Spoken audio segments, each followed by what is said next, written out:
Hello and welcome back to another YouTube video. Today I'm doing my jungle tier list for patch 13.21, so if you enjoy the content, like, subscribe, and let's get into it. To begin with, this patch had a lot of changes. A lot of it was readjustments towards the jungle, where we saw the AD ratio get reintroduced to the jungle pack, and some other rebalancing to kind of push up some champs, nerf some of the outliers of last patch.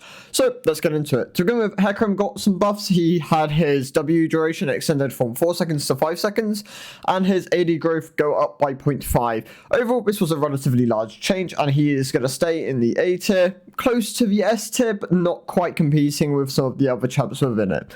Bel'Veth is also going to move back to the A tier. She is in a decent spot now. She was nerfed quite heavily when the AD ratio on the pet was removed, and then she had a bunch of changes on top of that, where her build was kind of pushed more towards being crit.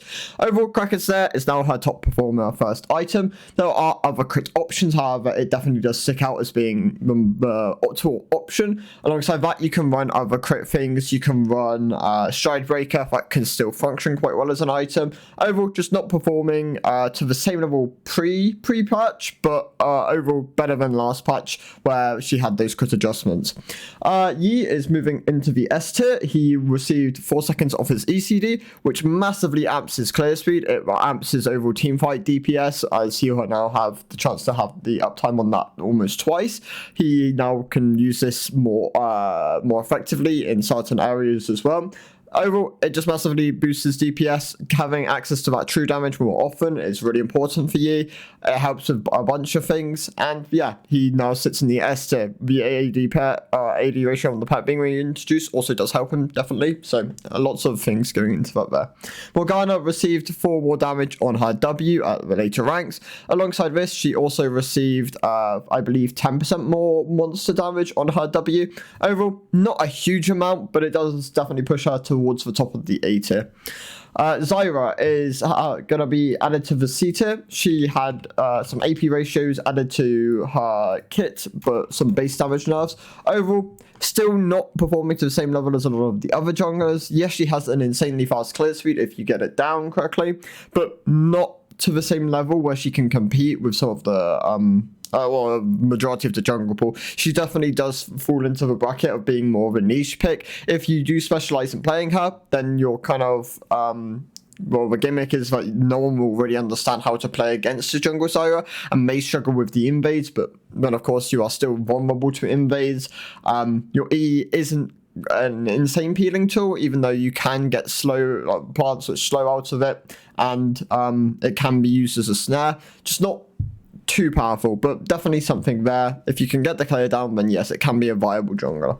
Brand is going to be put in the B tier. Brand is a viable jungler for sure. However, he is receiving buffs to push him more towards that next patch as well. His AP ratio, well, he had the kit restructure this patch, but he has the AP ratio going from 50 to 60% on the E next patch, and he is having the monster mod on his passive go up from 220 to 230%. Overall, huge buffs towards Brand next patch, but for this patch, he is definitely sitting around the B tier at the moment. He's performing quite well, but not high enough to kind of like, not well enough to push him towards the higher tiers at the moment. Other champions, so Briar is going to move up to the S plus tier. She is really performing well at the moment. Her overall kit is it works really well within the current meta. Her ability to go lethality combined with or lethality or a bruiser variant, something like a Dustblade variant, does perform quite well at the moment. It'll be something like Dustblade Collector. You can of course still go like the Gore Drinker or Stride Breaker variants, with Sterix and Cleaver as being 2 really strong options on her.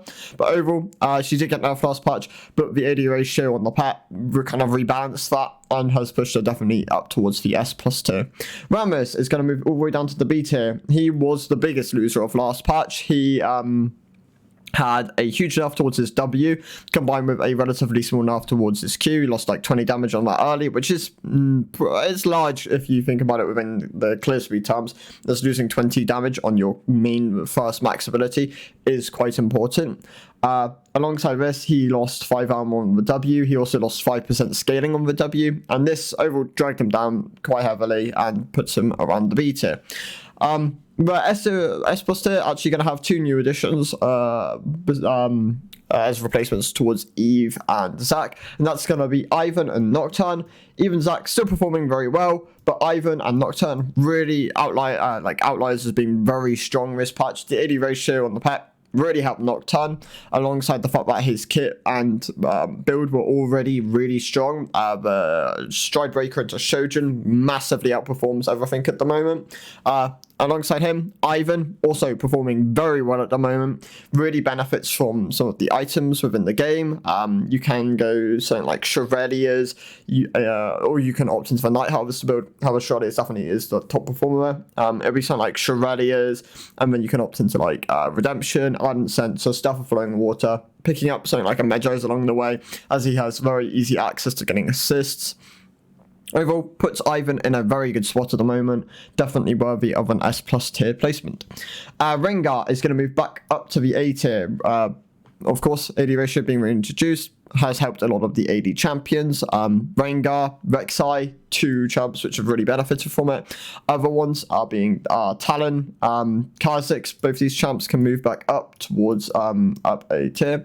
Alongside this, I was going to talk about Qiyana and Zed, but they do still underperform at the moment. Alongside that, not a huge fan of Wukong. I think he is very situational, which is why I tend to leave him in the C tier. He's definitely a lot better as a competitive pick. Of course, we have seen him a bit at Worlds this year, but overall, not a great solo queue champion unless you're very skilled on one pick or very like elite skew to a degree. Other champs, Volibear moving down towards the B tier. Some of the champs moving up means that Volibear has ended up moving down. Alongside him, Trundle has also moved down. He just isn't performing to the same level at the moment. He does have build variations, which can work quite nicely. Of course, you can opt into things like Triforce and Iceborne. These 2 builds do work quite well on him. Titanic has always been a strong option on him, especially if you want to pick up the early Tiamat to help clear out something like Raptors, Wolves to a degree, as he is very much locked behind the fact that he is a single target damage character. Other than that, Sejuani going to move down to a B tier, close to the C tier actually. She really lost out when a lot of the other champions got stronger. She was a real beneficiary of the patch, which gave loads of damage towards tanks to clear over jungle. Now that it's more even around who has strengths within the jungle, she's definitely fallen back down. Alongside her, Mordekaiser just not performing to the same level as well. He is very much a low elo pick. You can pick him into something like a Rammus. You can pick him into certain champions which can't really abuse how easy it is to kite him, and then yes, he can work in those situations, but overall just not performing that well in elite skewed, and really does fall off the higher rank you go within the jungle. Other than that, for the most part, it's not a huge amount which is going to change. Some of the tanks still performing quite well. Your Maokai's, of course, got Phase Rush nerfed, but still performing well. Hecarim did have Phase Rush nerf for him. I believe it is still his primary rune. However, Conqueror can be something which you want to opt into sometimes. Kayn definitely performing a lot better this patch. He was definitely someone who benefited from having that AD ratio put back on the pet. Blue Kayn does outperform Red Kayn at the moment. If you're going something like a Youmuu's variant, you can pick up something like Youmuu's, Edge, Axiom. These items work quite nicely on him. Shrouders is also there. For Hecarim, the build would be something like a Shojin, Youmuu's. You can pick up something like a Shrouders third item. You can also opt into more durability, like a Cleaver. Stoic Sage is now more appealing now that he has more base AD. That definitely can function as like a 4th or 3rd option. And then past that, something like a Death Stance, a more depending on team comp. There are options there which work quite nicely on Hecarim. Overall, but that was my thoughts on the patch. Thank you guys for watching. I'll see you in the next one. Goodbye.